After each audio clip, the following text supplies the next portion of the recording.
Here's Donald Trump talking about the state of farmers that I've been going over pretty extensively lately. We want to take our money. We're doing well because of tariffs. We're doing unbelievable. We're making more money than we ever have made. And by the way, we're going to take some of that tariff money that we made, just to get off the subject for a second. We're going to take some of that tariff money that we made. We're going to give it to our farmers, who are, for a little while, going to be hurt until it kicks in. The tariffs kick into their benefit. So we're going to make sure that our farmers are in great shape because we're taking in a lot of money. More senselessness from this president.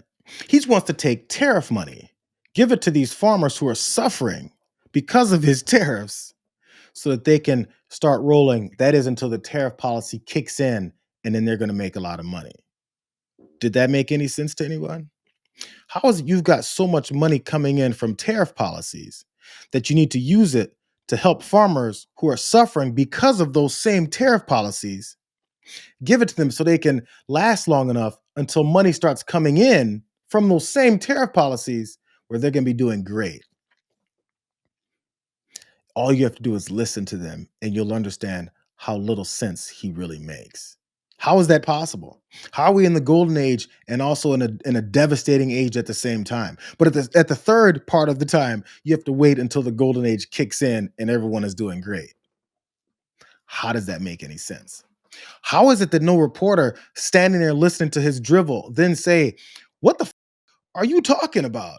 What does that mean? How is it so great but horrible at the same time? Dum-dum, how is that possible? Instead, they let him continue to elaborate on how he's going to help these farmers that he screwed over. I'm going to devote a little bit of that money, a little bit of the tariff money to our farmers. Our farmers have been incredible. They're the ones that let us survive and eat and enjoy our lives, right? Eat too much, maybe in some cases, like mine. But I will tell you, we're going to take some of the tariff money, a relatively small amount, but a lot for the farmers. Listen, any farmers that are listening to this, understand, very little, don't get excited now, bro. Very little, relatively very small amount. I mean, I may not do anything. Actually, I may just be talking because, someone whispered in my ear that my lies about the economy are catching up to me. So I got to start saying I'm going to do something about it, like have this socialist program where I give farmers money after I screw them over because somehow that's helping me.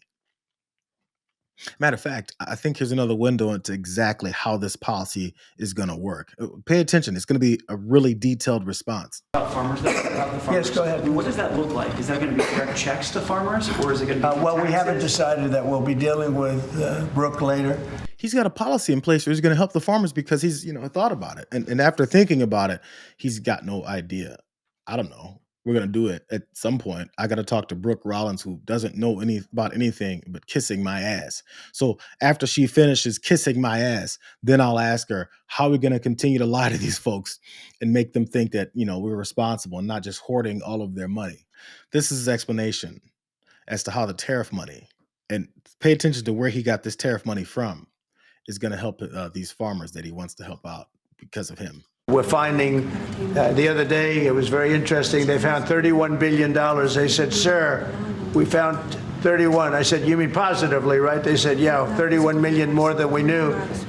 And they said, we don't know where it came from. I said, check the tariff shelf. They came back the following morning. They said, you're right, sir, it came from the tariffs. We've never seen anything like this. So what we're going to be doing is we're going to be taking some money from all of the tariff money that we've taken, and we're going to distribute it to our farmers until the tariffs kick into their benefit, which ultimately the farmers are going to be making a fortune. This is the second time he's told that story, at least that I've heard. He's probably told it 5 times from the press conference he's potentially had. He told them, who's the they? Who's the they? They said, sir, we can't find the billions of dollars. They just keep falling out of the walls. I'm not sure which wall to catch them out of, sir. And he says, you know what you should do? Check that tariff shelf. That shelf where all the money keeps falling out of? Because, other countries are walking over and just shoveling cash at us. He's fucking Scrooge McDuck. He's diving into his vat of coins and swimming around and spitting it out like it's water. While Huey, Dewey, and Louie are like, hey, Scrooge, you got to come out of there sometime. This guy's painting cartoon pictures of what he's saying is happening in the country. And we're too fucking stupid to say, somebody get this guy out of my face. Somebody get him out of control of this government, because it's obvious that he's painting cartoon pictures of what's happening. There's a tariff shelf. And all these very responsible people that he says are the best in the world because he's hired enough of them, they said, sir, where's the money? Oh man, we counted up $31 billion on the tariff shelf. What's a tariff shelf? We couldn't find it. What these farmers, though, are finding is that he's full of shit. Fertilizer and seed and diesel fuel. All of these things have just about tripled in price. And I'm selling my commodity for the same thing I was in the 80s. I've never seen anything like this. And it's all due to the president's tariffs. That's John Boyd there. Maybe you guys have seen him. He's the president of the National Black Farmers Association, talking about how bad things are, how much money they're getting with their product going out versus what they're paying due to Donald Trump's tariffs that somehow are also going to pay them. I doubt any black farmers are going to get paid, because his first rounds of saving farmers, after he fucked them over in his first term, he made sure that he gave them to certain farmers. And for, in case you haven't figured it out yet, he's a racist. So he definitely avoided that bailout going to certain farmers whose skin tone was a little too dark. At least this white farmer understands what's happening too. I wanted to tell you something. I want to show you something about cost and supply. This is a chain. This spring, I had a chain go bad on my corn planter. Okay.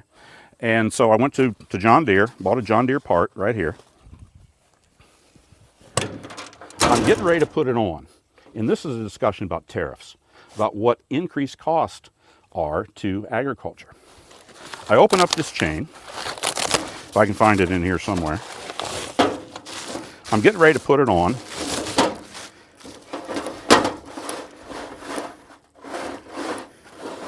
See, I don't know if you can see this number right here.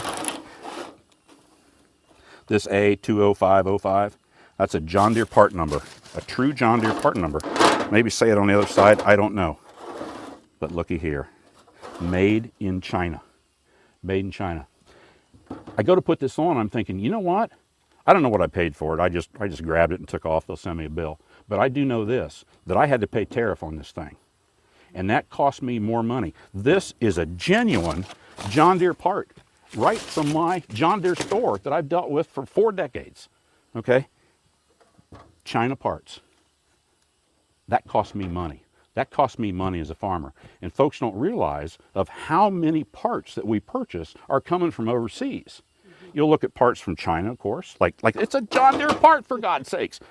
Vietnam, which is probably a John Deere part, but being run through Vietnam, and other places. So when the president runs around and thinks he makes these trade deals or puts reciprocal tariffs on somebody, it's directly hurting me, because that costs me more money. The proof is right here. It's a shame that someone has to prove that tariffs cost the country that imports the goods and the companies that need those materials. It's a shame that he has to have a full 1.5 almost 2-minute breakdown about why what everyone knows is reality. We have to start proving reality now. And there's still only a certain percentage of people that are going to believe him. They'll be like, who does he work for? Oh, he's getting some kind of kickback. As the guy in the White House is trying to build a $250 million ballroom. Because as we see the economy being affected by his policies and his agenda, he just says things. It's up to them. We have a great economy going. You saw the numbers yesterday. They're fantastic. The economy's doing well. Prices are down. We have virtually no inflation. Everything's going good. Inflation's going nowhere. Prices are down. Jobs are up. It's wonderful. We just suspended jobs reports, and we just suspended talk about inflation reports. Who cares? I just said it. Nothing he says makes sense. Nothing. It's blatant. Somebody's got to at least say, why are you guys not asking him questions? Why are you guys not saying, that doesn't make sense? It facilitates his lies. If you don't point out how obvious it is that he's lying, what's the purpose of being there?